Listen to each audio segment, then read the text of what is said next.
सभी सम्माननीय साथियों को यथोचित अभिवादन। आज दिनांक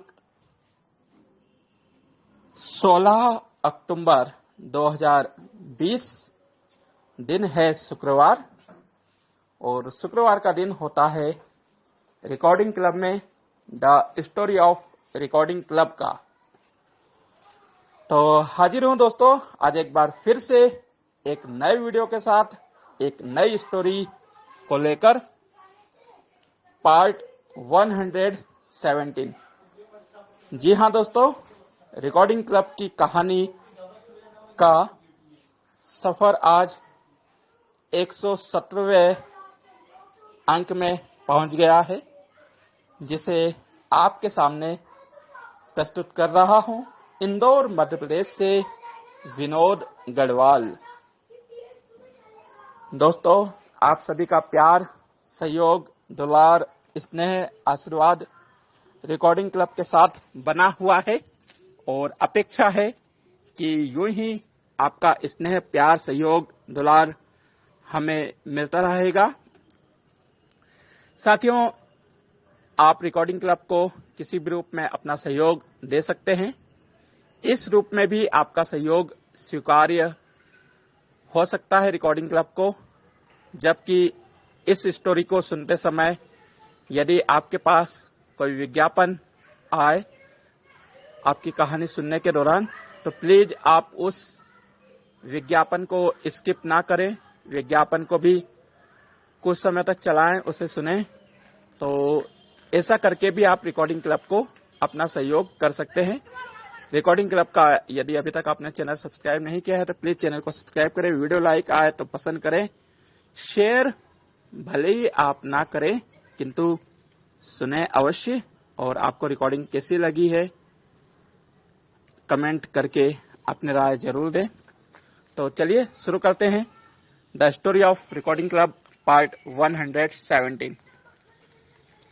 साथियों, पिछली बार जब मैंने 116 का अंक समाप्त किया था तो आपसे कहा था कि अब मेरी जो व्यक्तिगत स्टोरी थी उसको हम विराम देंगे, और रिकॉर्डिंग क्लब के साथ मैं कैसे और कब जुड़ा, किस माध्यम से मैं रिकॉर्डिंग क्लब के मंच तक पहुंचा, ये सारी ही बातें मैं आपको बताऊंगा। तो उन्हीं बातों को संजोते हुए आज आपके सामने उपस्थित हूं। दरअसल रिकॉर्डिंग क्लब से जुड़ने की कहानी मेरे साथ 1606 in list 40 विश्व सफेद छड़ी 10 जनवरी 2016 को शुरू हुई थी, जब मध्य प्रदेश के मेरे वरिष्ठ साथी आदरणीय कल्याण सिंह जी जाटव, जो कि सिंगरौली मध्य प्रदेश से हैं, वो रिकॉर्डिंग क्लब में जुड़े हुए थे, और उन्होंने मुझे एक ऑडियो भेजा MP3 फाइल में, और वो फाइल थी RPD एक्ट 2016 का पार्ट 7, और उस फाइल को मैंने डाउनलोड करके सुना। तो मुझे रिकॉर्डिंग अजमेर नामक व्हाट्सएप ग्रुप से जुड़ने हेतु 94148686 नंबर सुनाई दिया कि यदि आप रिकॉर्डिंग क्लब से जुड़ना चाहते हैं। रिकॉर्डिंग अजमेर था उस समय, दरअसल रिकॉर्डिंग क्लब, बार बार रिकॉर्डिंग क्लब ही नाम आता है। रिकॉर्डिंग अजमेर नामक व्हाट्सएप ग्रुप से जुड़ना चाहते हैं तो आप अपना नाम और ज्वाइन लिखकर भेजें। तो मैंने जैसे ही सुना तो मैंने उस समय संदीप त्रिवेदी, मुझे नाम भी नहीं पता था कि संदीप त्रिवेदी इसके समूह प्रशासक हैं, तो मैंने रिकॉर्डिंग अजमेर नामा करके उस नंबर को सेव किया, और मैंने अपना नाम और ज्वाइन लिखकर भेज दिया।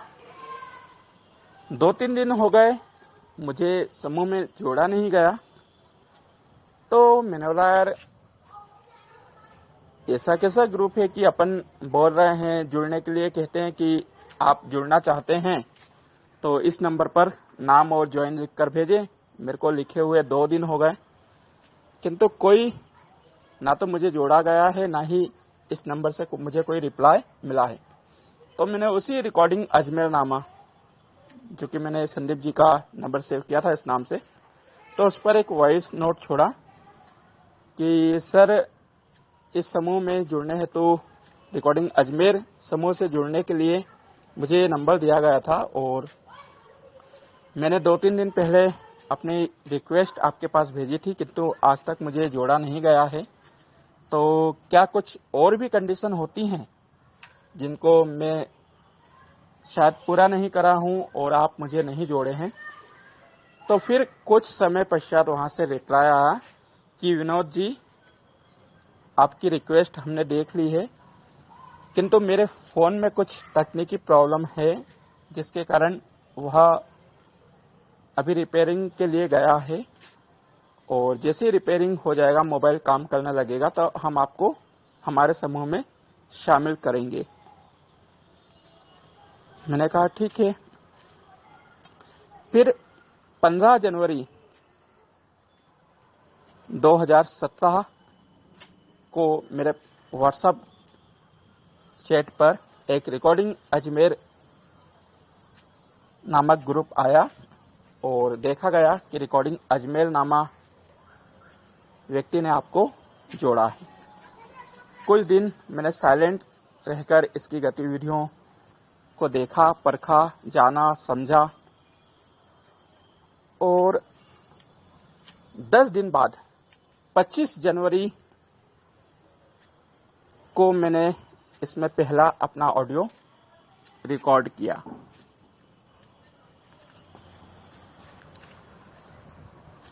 और मैंने इस समूह की गतिविधियों को लेकर जानना चाहा कि किस प्रकार से काम करता है, क्या क्या इसकी गतिविधियां होती हैं। और फिर 2 फरवरी 2017 को जब इंदौर में भारत और इंग्लैंड के मध्य दृष्टिबाधित क्रिकेट मैच आयोजन हुआ, तो मैंने उस दिन इस समूह का अतिक्रमण करते हुए, इसके हो सकता है नियमों का भी उल्लंघन किया हो, किंतु मुझे पेनल्टी नहीं दी गई और मैंने लाइव जो होरकर स्टेडियम था वहां से कमेंट्री करके इस समूह में समय समय पर भेजी। और हालांकि वह मैच भारत जीत भी गया था, तो सभी साथियों ने मेरी इस पहल को सराहा और शायद सभी साथियों का जो सपोर्ट मुझे मिला, उसी की बदौलत मुझे समूह से रिमूव नहीं किया। तो उस दिन मैं काफी समूह में एक्टिव रहा। फिर जब मुझे 1 महीना हो गया रिकॉर्डिंग क्लब से जुड़े हुए, तो मैंने रिकॉर्डिंग क्लब कैसे चलता है, रिकॉर्डिंग क्लब के आय के स्रोत क्या हैं, रिकॉर्डिंग क्लब को कहां से फंडिंग होती है, इन तमाम प्रश्नों को इस मंच पर उठाया, क्योंकि मैंने कहा कि आज इस समूह में जुड़े हुए मुझे 1 महीना हो गया है। तो मैं जानना चाहूंगा कि रिकॉर्डिंग क्लब की इनकम कैसे होती है, रिकॉर्डिंग क्लब के रीडर्स को कैसे पेमेंट दिया जाता है। तमाम प्रश्न मैंने मंच पर उठाए, जिसको लेकर कुछ साथियों द्वारा आपत्ति उठाई गई कि मैं कौन होता हूं रिकॉर्डिंग क्लब की आय व्यय का लेखा जोखा मानने वाला, मुझे क्या हक है, मैं किस हैसियत से रिकॉर्डिंग क्लब की आय के स्रोतों को पूछ रहा हूं, मैं होता कौन हूं। तमाम बातें मुझ पर दागी गई और मेरे प्रश्नों पर क्रॉस में प्रश्न चिन्ह लगाए गए, किंतु मैं मेरे प्रश्न रख चुका था। लगभग 4-5 दिन बाद संदीप जी ने मेरे प्रश्नों का सफलतापूर्वक जवाब भी दिया, किंतु एक व्यक्ति जो कि मेरे द्वारा पूछे गए प्रश्नों से काफी, कहना चाहिए, आक्रोशित हुए और उन्होंने मुझसे काफी कुछ कहा। हालांकि संदीप जी ने जो जवाब दिए थे उससे मैं सहमत हो गया था। और इसी दौरान पुष्कर कन्वेंशन के आयोजन की तैयारियां भी हो रही थी। संदीप जी से मेरी दूरभाष पर एक दो बार चर्चा हुई। तो फिर चूंकि अब मैं रिकॉर्डिंग अजमेर से पहली बार नया जुड़ा था, तो काफ़ी कुछ मेरे मन में चल रहा था। और मैंने संदीप जी से कहा कि संदीप भाई, आने की तो बहुत इच्छा है, किंतु मुझे भय लगता है। जिस प्रकार से मैंने रिकॉर्डिंग अजमेर के संचालन पर अपनी जिज्ञासाएं रखी थी, अपने प्रश्नावली रखी थी इसके आय को लेकर, और जो समूह में विवाद हुआ उससे मैं कहीं ना कहीं भयभीत हूं कि मैं पुष्कर कन्वेंशन में शामिल कैसे हूं। अब हम तो नए रहेंगे, क्योंकि मध्य प्रदेश का कोई साथी उस समय मैं नहीं जानता था, और जिनके माध्यम से मैं जुड़ा था वे भी इस सम्मेलन में नहीं आ रहे थे। तो मेरे मन में कई प्रश्न थे कि यदि वो व्यक्ति आएगा तो कुछ दुर्घटना वहां पर नहीं घटे हमारे साथ। मैं पूरी तरह से नया रहूंगा, राजस्थान के किसी भी व्यक्ति को मैं नहीं जानता हूं। तो तमाम प्रश्न मेरे मन में चलते रहे कि रिकॉर्डिंग क्लब के प्रथम दृष्टिबारी सशक्तिकरण सम्मेलन में जाया जाए या नहीं जाया जाए, क्योंकि एक भय का माहौल मेरे दिल दिमाग पर बन गया था उस व्यक्ति की टिप्पणियों से। तो आखिर कौन था वह व्यक्ति जिसने मेरे द्वारा रिकॉर्डिंग क्लब के संचालन हेतु पूछे गए प्रश्नों का जोरदार विरोध किया और मुझे काफी कुछ कहा। तो उस व्यक्ति का नाम क्या था और क्यों उन्होंने मुझे सब बातें कही। मुझे लगता है साथियों, ये बातें the story of recording club part 118 में हो तो बहुत अच्छा रहेगा, क्योंकि जिस प्रकार से मुझे भय था उस व्यक्ति के कहने से, इन सब के बावजूद क्या मैं उस व्यक्ति से मिला, क्या मैं रिकॉर्डिंग क्लब द्वारा आयोजित प्रथम दृष्टिबारी सशक्तिकरण सम्मेलन जो कि पुष्कर में आयोजित हुआ था उसमें गया, और गया तो कैसे गया, और क्या मेरी उससे वहां पर मुलाकात हुई तो क्या तनातनी रही। ये तमाम ऐसे प्रश्न हैं जिनके उत्तर जानने के लिए आपको पूरा एक सप्ताह का इंतजार करना होगा। तो आज के लिए इतना ही, लेकिन जाते जाते आप सभी से एक विनम्र अपील, गुजारिश, निवेदन, आग्रह, विनती यह कि कोविड-19 का प्रकोप बहुत तेजी से फैल रहा है और इसका कोई इलाज भी नहीं है। सावधानी ही सुरक्षा है।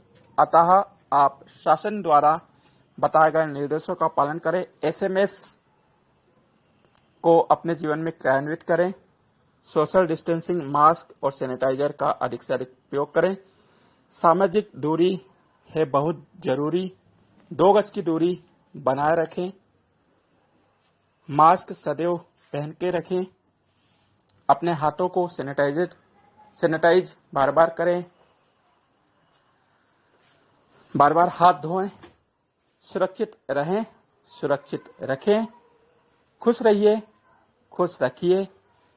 इन्हीं शुभकामनाओं के साथ, इन्हीं शुभ इच्छाओं के साथ आप सभी से विदा चाहूंगा। मिलते हैं बहुत जल्द ही the story of recording club part 118 के साथ। Bye bye, goodbye. Send button.